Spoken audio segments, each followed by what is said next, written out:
Avant de commencer la vidéo, je tiens à dire à mes fidèles abonnés que j'ai fait sortir 3 livres.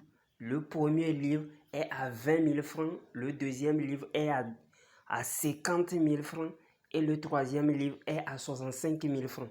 Les livres sont en PDF, donc je peux vous envoyer ça directement en ligne. Mais ceux qui veulent le livre déjà imprimé, là vous allez payer les frais de transport. Soit je vous envoie ça si vous êtes au Togo, soit par Z. Si vous êtes à l'étranger, soit par la poste.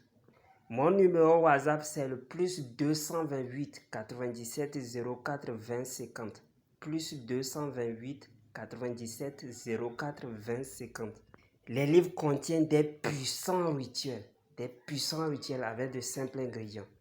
Vous utilisez, vous trouvez l'effet en même temps, l'effet immédiat. Les livres contiennent les secrets que même les maîtres ne veulent pas, ne vont jamais vouloir vous donner.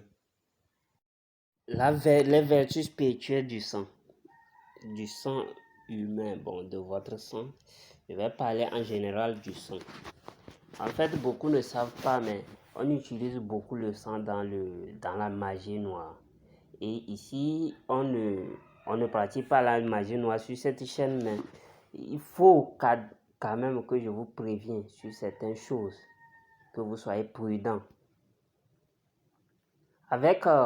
Il y a certaines personnes, on remarque que, qu'est-ce que je veux dire? Il y a certaines personnes, on remarque que, surtout les femmes, si ils font leur menstru, ils font ça dans leur vania, là, ce qu'on appelle vania, leur couche, ils jettent ça n'importe où. Vous devez savoir que si quelqu'un prend ça, il peut vous sacrifier. Si quelqu'un récupère votre couche de menstru, il peut vous sacrifier. Il peut vous vider aussi de votre chance, de votre énergie. Il va vous vider lentement. Soit il vous vide lentement ou bien il vous sacrifie carrément. Ça dépend du démon avec lequel il travaille, de l'esprit avec lequel la personne travaille. Donc faites très attention, vous qui jetez ces choses-là un peu partout. Je vous ai dit que les livres saints, le sang ne les touche pas. Si votre sang tombe, même par erreur ou quoi, sur un livre saint, la Bible ou le Coran, vous aurez des problèmes toute votre vie. Des problèmes financiers, les maladies et autres. C'est comme ça se passe. Maintenant, vous devez savoir que votre sang représente plus votre empreinte. C'est pourquoi souvent on demande dans les histoires de Pâques d'amener seulement votre sang. Votre petite goutte de sang suffit seul pour vous avoir. Donc, si votre habit est taché de sang, il faut le laver. Il ne faut pas laisser l'habit comme ça. Non. Ça attire les mauvais esprits. Là où il y a le sang, ça attire les mauvais esprits. C'est pourquoi on défend souvent aux gens aussi de tuer les animaux n'importe comment.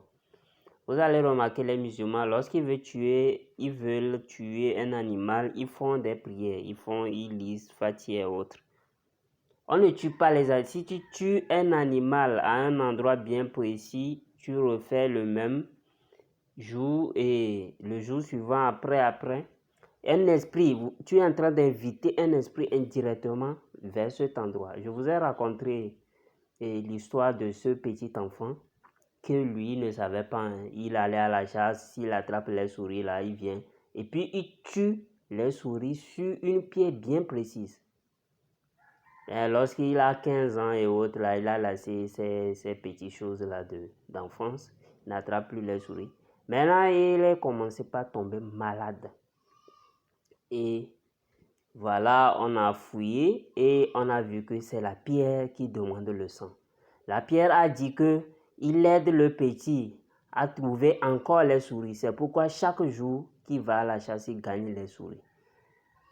Qu'il ne lui donne plus du sang de souris. Donc, c'est à cause de ça. Le petit était tombé malade et on remarque ces choses-là. Mais par la grâce de Dieu, on a essayé, on a réglé ce problème. Donc voilà, c'est pourquoi je vous dis, on ne tue pas les animaux. Maintenant, ceux qui mangent le sang même des animaux, le sang représente en quelque sorte aussi l'âme, puisque l'âme se trouve dans le sang. On ne mange pas, c'est seulement les sorciers qui font ça, qui mangent le sang d'un animal ou bien de quelqu'un.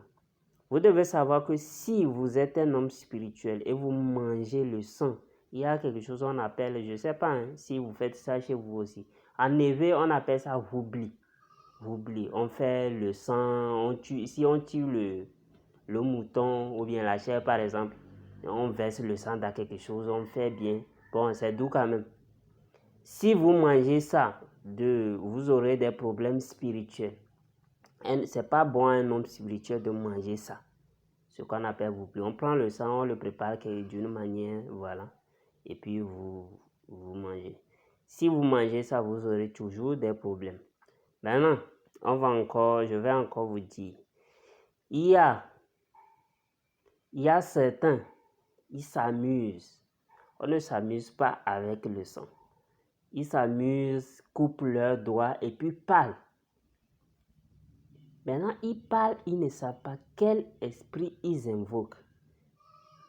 Il y a d'autres qui ont fait des pattes bizarres comme ça, qui les suivent jusqu'à aujourd'hui.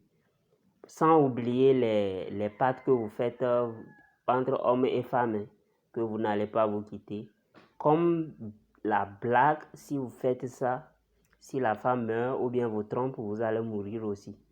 C'est comme ça, ça se passe. Je ne conseille jamais ce pacte-là, ce pacte de sang d'amour-là, aux hommes, ni aux femmes. Parce que c'est très dangereux. Si tu fais ça avec une fille, si la fille te trompe, elle meurt. Et si elle meurt, toi aussi tu meurs. Vice versa, c'est comme ça. Ce n'est pas du tout très bien. Donc voilà. Et il y a aussi les pâtes par salive, mais bon, ici on est en train de parler du sang. Donc vous devez savoir que le sang joue un rôle comme carburant aussi chez les sorciers. Ils utilisent ça à beaucoup de fins.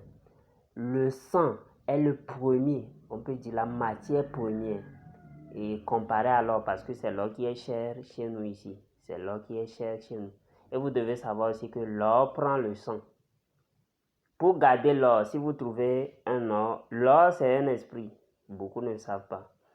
Si vous trouvez un or, pour le garder, vous faites quoi? Vous piquez un peu, vous faites sortir votre sang et vous versez un peu de votre sang sur ça. Sinon, l'or peut disparaître comme ça, devant vous. Donc voilà, l'or, vous devez savoir que le sang est le premier matière chère dans le monde spirituel. Tout ce qu'on peut demander de plus cher, c'est le sang. Et vous savez que l'être humain est plus cher dans le monde spirituel. Donc, le sang, il y a le sang des animaux sont chers, mais le sang de l'être humain dépasse tout le sang de, voilà. Surtout, je vais vous parler des sangs des vierges.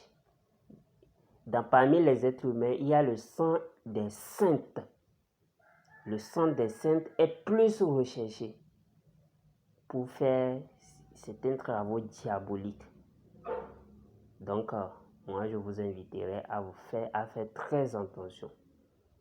C'est pourquoi souvent, si certains veulent faire des sacrifices, cherchent les filles vierges. Les filles vierges pour le faire. Ou bien, carrément, on cherche aussi les hommes, par exemple, les prophètes très saints, pour faire aussi des sacrifices. Ce que les gens ignorent aussi.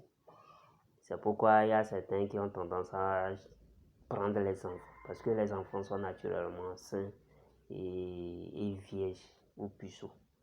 Donc voilà. Protégez bien vos enfants. J'ai donné une recette dans le 10e livre qui sert à protéger les enfants contre les enlèvements. Donc protégez vos enfants. C'est très important.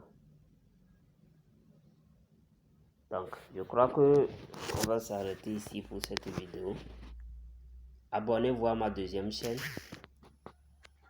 cochez la cloche de notification. Je ne peux pas vous donner une recette de sang ici parce que tous les recettes de sang, ils vont vers la magie noire. J'ai donné 2 recettes de sang quand même, 2 ou bien une recette pour punir quelqu'un dans le deuxième ou bien troisième livre. Non, c'est dans le troisième livre. Pour punir quelqu'un. Quelqu'un qui vous a arnaqué ou bien quelque chose comme ça. Oui, voilà.